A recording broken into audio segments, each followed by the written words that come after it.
Hello everyone, welcome to Artful Garden Ideas. Today we talk about common raised bed mistakes you must avoid. Raised beds are enormously popular among beginners and experienced gardeners alike. They are great choice for flocks with limited space. A well-kept raised bed always looks great in your yard. They are practically immune to soil erosion and you can easily control draining and water retention, making them drought-proof. Gardening can be a great stress reliever if you don't make it stressful or to maintain. Of course, if you don't get it right when you put them in.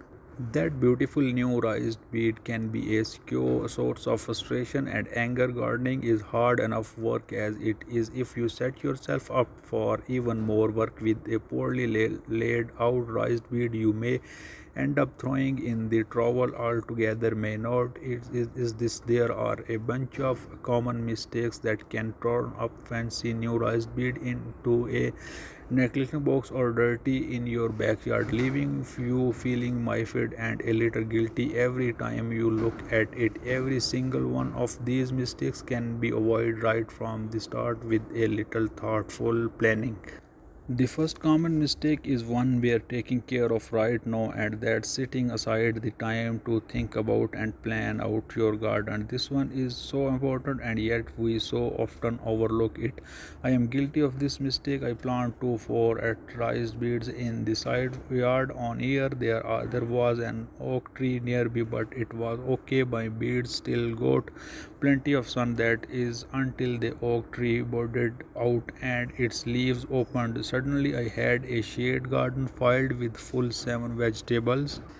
Talk about amateur hard, don't be me. Talk the time to pay attention to how the sun travels across your yard in relation to where you plan to put your rice beds. Spend a week noting how shadows hit that part of the yard during different times of the day. Take into account nearby trees whose shadows get a lot bigger when they have leaves, building or other structures. It's also important to plan what direction your rice beads will face for the best growth. Rice beads need to face south. Sunclock is a fantastic website that helps you figure out how the sun travels across your property, and it can be incredible helpful if you are planning in the winter. I highly recommend it. Check it out. Let's plan how we are going to water your plants before they start growing. There is nothing worse than trying to install a drip irrigation system after your rice beds are filled with growing veggies, and you will realize just how many trips to the spigot you have to make to water your plants. Take some time now to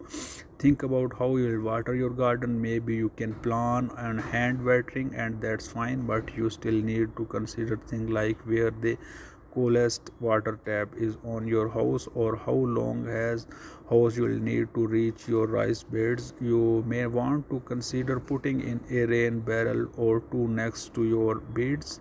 The important thing is to spend some planning out how this is all going to work. Invest in good quality soil to start, and you will be rewarded all season long. Look, we all want to use native soil. It's cheap and it's already there. However, most of us don't have very good soil to begin with. Take the time to test your soil. That's where you have the information you need to decide if you can amend your native soil to make it work, or if you will have to start from scratch. You need a good mix of media for proper draining, plant nutrition and water retention. We always talk about the nutrition that plants need without necessarily acknowledging where they get that nutrition from the soil. If you are starting with nutrient depleted soil that doesn't drain properly, then you are setting yourself up for a season of frustration and unhappy plants. Set your veggies up for success right from the beginning with the quality soil mixture. Using the wrong or dangerous building materials, it's important to consider the climate where you live when deciding what build your raised beds with. Wood is the most common choice for raised beds because it's relatively inexpensive and easy to obtain. However, it's also break down over time. Someone who lives in settle where it rains a lot while while have to replace their wooden rice beds for more often than someone who lives in drier area like Toscan. Consider your building material and how long they will hold up in your climate before making a choice. Consider blocks, bricks and stones are all good choices as well. You can even use small branches to say wave together as well. For your rice bed, using what you have on hand is always the best option. One material that should never be used in old railroad ties, these have been coated with creosote to help them stand the test of time. The creosote lodges into the soil over time and it's bad news for both plants and people. You are seriously missing out if you don't pair tunnels with rice beds. You have already got the perfect setup for a tunnel with a rice bed.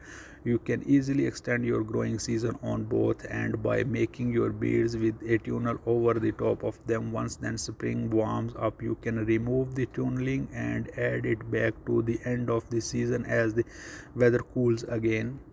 Of course, no matter how much planning you do, there's no better teacher than experience. You may find an obstacle you would never have dreamed of once you get your rice beds up and growing, and that's okay. Take this lesson and improve your beds next growing season, and be sure to let us know what your obstacle was so we can learn too.